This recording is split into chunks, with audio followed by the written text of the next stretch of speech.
What's up? My name is Shaggy, the opinionated hippie, currently ranking and reviewing every single Grateful Dead album released prior to Jerry's passing. Starting with Grateful Dead, the eponymous debut, all the way through Without a Net, not doing the front one from the vault, two from the vault. I think 100 Year Hall might have been released before Jerry's passing. Not doing any of the Dark Star releases, Gray Folded, and not doing the Space release, which is escaping my mind right now. But not doing any of those weird ones. Just the sort of canonical 22, including Dylan and the Dead and Steal Your Face. But anyways, I think I'm trying to make these videos about 20 minutes long, so I think I got 3 reviews coming up. We're going to go from 15, 14 to 13, and then later this week we will finish up to the top 10 and then get the top 10 done in the next week. But anyways, thanks for watching, and on to album number 15. All right, so now we're on to number 15, Reckoning. This is sort of the companion piece to Dead Set, which I think was my second worst Dead album. These are both live sets, a run of shows in 1980, shows in San Francisco, I think at the Warfield, and then shows at Radio City Music Hall in New York City. They did an electric set, they did an acoustic set at each show. So the Dead set represented the electric set version songs, just bad choices, just kind of really pedestrian performances, not the greatest track listing. This represents the acoustic side of those shows. So I think from the get-go, it's a little more interesting just because there's definitely not as much live acoustic material that has been released from the Dead, mainly because they didn't play live acoustic all that often. And yet to do entire sets of it, that was pretty special. But I think this CD it has some really good moments. I do enjoy listening to it, but it has some really just like some lulls in it, some like kind of dead spots that kind of I lose attention. And there's sort of maybe just a sameness to everything after a while where everything just kind of like runs together. And then when they released the Beyond Description version, the box set, there was an entire second disc of bonus material that kind of is better than a lot of the stuff on the original disc. A couple interesting song choices. There's like an Iko Iko. There's a Heaven Help the Fool from Bob Weir's solo album. There's an El Paso. And then there's a repeat of a lot of the songs that are on the first disc, but almost like slightly more energetic, better performances. So it's just an interesting listen. It's not bad. I think I would really only recommend it if you were really, really into the Dead and you wanted sort of a different side of them. But what you have on here, you have Dire Wolf and The Race Is On open. Great start, high energy. The Race Is On is a song that the Dead usually only played if they happen to play on the Kentucky Derby. They would play that. I saw them play that once in Carson, California, down in Southern California. Some weird soccer field they played on. They did The Races on Kentucky Derby Day. That was cool. And then Oh Babe It Ain't No Lie, It Must Have Been the Roses, which are nice to hear, but just kind of don't go anywhere. Dark Hollow, which is also a good song to hear. Bob did that on Bear's Choice, which I've yet to talk about on this list. China Doll, really interesting choice, but again, it just kind of doesn't go anywhere, it seems like, but that's a neat song selection. So that's kind of cool. Been All Around This World, which is a great song, another song that was on Bear's Choice. Again, the Bear's Choice version of both of these are better, the Been All Around This World and Dark Hollow. Monkey and the Engineer, which is a Bob song, a Bob cover, really fun, upbeat. It's about a monkey driving a train, just kind of a silly throwaway song, but it's good. Jack-A-Row, which just seems to go on a little bit too long. I like it normally. Deep Ellum Blues, which is cool to hear. Cassidy, which almost sounds like the jam was edited because right when they go into the Space Jam, it just seems like it ends and the crowd goes crazy. And I don't know why they go crazy because nothing happened to make me think that happened. But I've never sought out live tapes from this tour just because, or these shows, just because I'm not generally an acoustic live music fan. I'd much rather hear the Dead otherwise. I have stuff from like early 70s. that's acoustic, but I've never heard anything else from this, so I don't know if there was a jam that was edited out, so if anybody does, but it's weird. To Lay Me Down, Rosalie McFall, On the Road Again, a bird song, which is kind of cool, kind of a short little jam in that, and Ripple. And Ripple is kind of a disappointment. It seems like it's obvious, let's end with Ripple. I mean, that is sort of, I think in many ways, a very iconic, dead, pure acoustic song, and it feels appropriate, but then it feels almost too obvious to end with it. And the performance just doesn't do much for me. It'd be kind of neat if they had opened the show with it or just dropped it randomly in the middle. But anyways, so that's what's on it. It's got its moments. It's definitely not bad, but it's just kind of has some lulls. But anyways, yeah. So number 15, Reckoning. Now we're on to number 14. This is probably not going to... A lot of people might have this ranked higher, I suspect. Every time I put it on, I think I'm going to like it more than I do. I definitely love the track listing. I just think it's the studio performances that kind of lack something, or there's some poor decisions made as far as the instrumentation that always kind of seem to rub me the wrong way. But it is Grateful Dead, Wake of the Flood. This came out, what, 74, 75, maybe 73. Not good with dates. 73. And just the track list is phenomenal. Mississippi Half Step, Up Down Toodaloo, a song. I think I saw the Dead open 25 shows maybe with this song. None of them were bad. Like, anytime they opened a show with this song, it just seemed like the show delivered. Probably 25 is a big number, probably not that many. But anyways, this song never disappoints. Another song, if I see this song on a show or an album, I will usually get it or try to listen to it just because I love this song so much. Let Me Sing Your Blues Away, which is a pretty bad, forgettable Keith Godchow song. Row Jimmy, which I really, really like in a live situation. That's another song where I've seen a lot of shows where the first set kind of lacked, and then they would drop a Row Jimmy right in the middle of it, and all of a sudden just like the entire energy just changed, and that chill vibe translated into like a really groovy vibe. And the song is pretty slow. It's got this really kind of dun-dun, dun-dun, dun, and it's kind of a very Jerry ballady song. But the end, at least in a live setting, kind of gets funky, and they start doing this while still doing this little like funky, almost like reggae vibe. But that kind of doesn't really happen here. That slow, very slow and gradual energy pickup that pays off live. The payoff isn't in this studio version, so it kind of loses me by the end of it. I still think it's a really good song.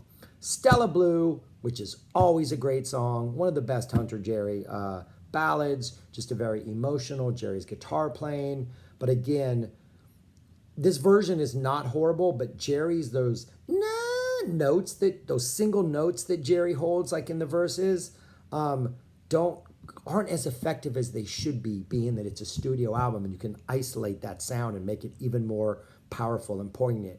So I think it's a little bit of a disappointment for such an incredible song.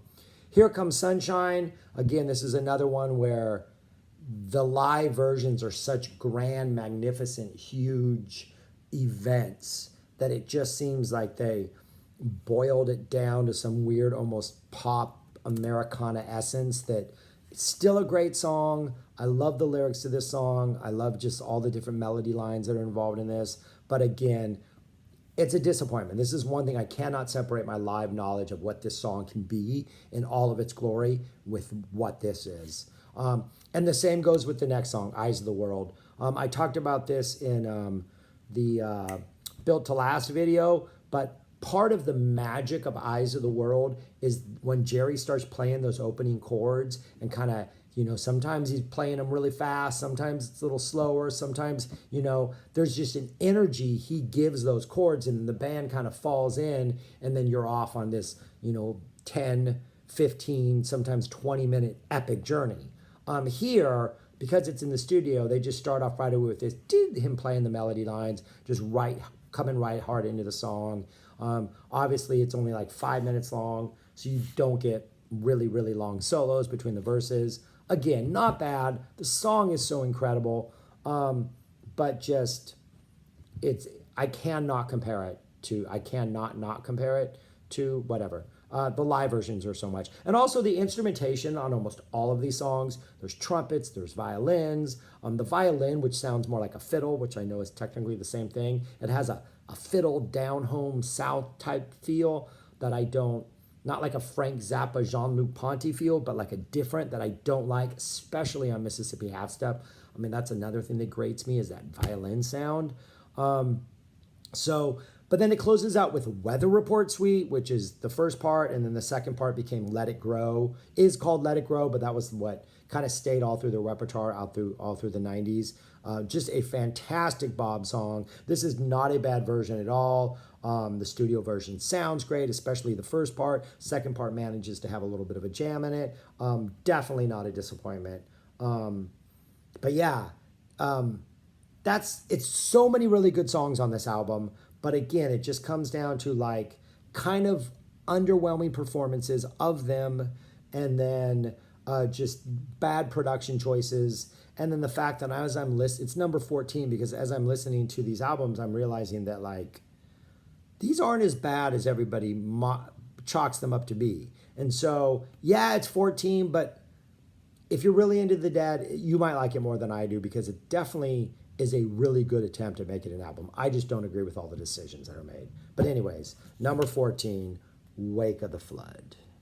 Number 13, and I know not a lot of people are going to agree with me on this one, but I actually enjoy this album, and I cannot find my case for it, but it is Dylan and the Dead. Dylan and the Dead. This is a pretty universally not liked or enjoyed album. The Dead and Dylan toured together in 1987. I saw them at Anaheim Stadium. I think that was the last show of the tour. Dylan played a set, the Dead played a set, then they came out and did encores. I was 16 at the time. I thought it was incredible. I thought both sets were fantastic. I was a Dylan fan. I was a Dead fan. I had no complaints. And when this came out, I didn't think this was great. I wasn't blown away by it, but I have enjoyed it over the years. And then I've enjoyed it even more, I would say not as a Grateful Dead fan, but as a Bob Dylan fan. Because if you're a Dylan fan, I think he is also one of those artists where the like bootleg series releases and all the archival releases, like you can't complain if you're a Dylan fan. Like they are giving us everything you could possibly want.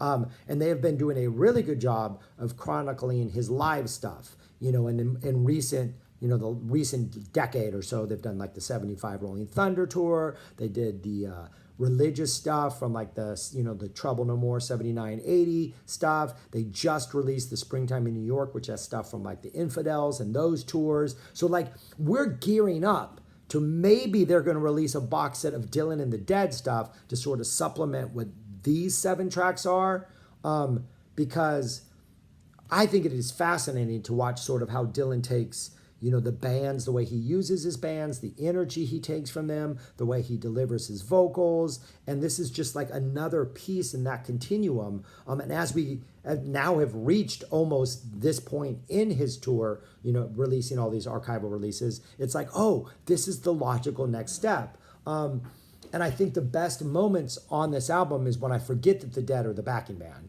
when they just find their way to support Dylan, and Dylan just kind of rides on top of what they do. Dylan is very much in like, very Dylan-esque parody mode on some of these songs, but I have no problem with it. And the Dead, for the most part, just pretty much, they remind me of the War on Drugs. If you're a War on Drugs fan, they have sort of this, they get into this very almost like krautrockian, motoric type groove where it's just kind of, almost robotic or mechanical or electronic. But there's, movement within it, and they're supporting what the vocals are, and, it's not as rigid. That's kind of what the Dead sound like here. They really get into, establish these really nice grooves where they kind of become anonymous in the background. Jerry will rip off some riffs.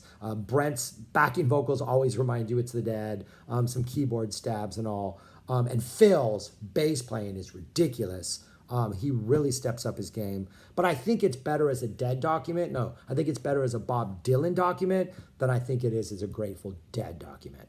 If I wasn't a Dylan fan and I was just a Dead fan, this would definitely be one of the ones I do not recommend you ever buy. It would definitely be towards the back of the list, because what the Dead bring here is maybe just an All Along the Watchtower. That's about it. But I think what Dylan brings in relation with the Dead is great, especially as we get closer to that release thing. But this is what you get. Slow Train to open up. I'm a big fan of the Religious Period. I do think especially Slow Train Coming is an incredibly underrated album. The other two are not as strong, but also really good. It's really neat.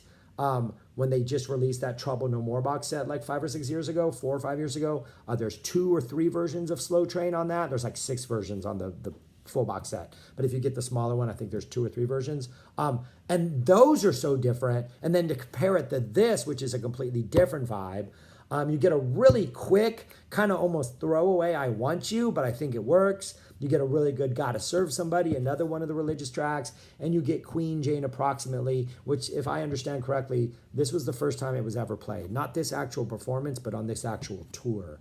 Dylan had never played it before. I might be wrong about that. I'm not that knowledgeable about Dylan, but I'm pretty sure that's the case. I'm pretty sure this actually might be the first ever performance of that, but don't know. Yeah, possibly. Anyways, that's side one. The Queen Jane is, I think this is a better version than any of the Dead versions, just because Bob Dylan's delivery is so good. Then you get a Joey, which is, I think, an interesting thing to put on here. Again, I think that's where a lot of people didn't like it, it just seemed like a weird track to put on, but it's a pretty good performance, and Dylan gives a good job. A great All Along the Watchtower. I mean, it's not, Hendrix, but this is a good version, and the Dead would essentially take this version and it would become part of their repertoire, as would Queen Jane Approximately, as would the next song, Knocking on Heaven's Door, which is the only song I absolutely despise on here. I think there is only one version of that song that ever should have been played or released, and that is Bob Dylan's original version, a little 2.5-minute thing. It is not worth covering. I don't think anybody has ever made it better than that original. I wish people would stop playing this song. And when I used to sell stuff on Dead Tour, when this was the encore, I left early. I would try not to do that. I always try to stick it to the end. But when they walked up and Jerry started that Knocking on Heaven's Door riff, I was out the door to try to make an extra buck. But yeah, that's it. I can't say I recommend this album unless you're a really hardcore Dylan fan. Then I think it's an interesting piece in that puzzle. If you're a Dead fan, I think you can avoid it. But maybe in a year or two, the Dylan camp will release a big box set of this. But yeah, number 13, Dylan and the Dead. That is all I'm going to do for now, because I'm trying to keep these videos right around 20 minutes. I think that's like the optimal time. So I will do 12 and 11, both of which I think I have quite a bit to say about, probably the next 2 nights, and then we'll move on into the top 10. Thank you for watching. Always appreciate any comments. Love to know what your top 10 are. Love to know why my opinion is wrong, because I know it is. But yeah, all right, that's it. Peace, y'all. Thanks for watching. Subscribe.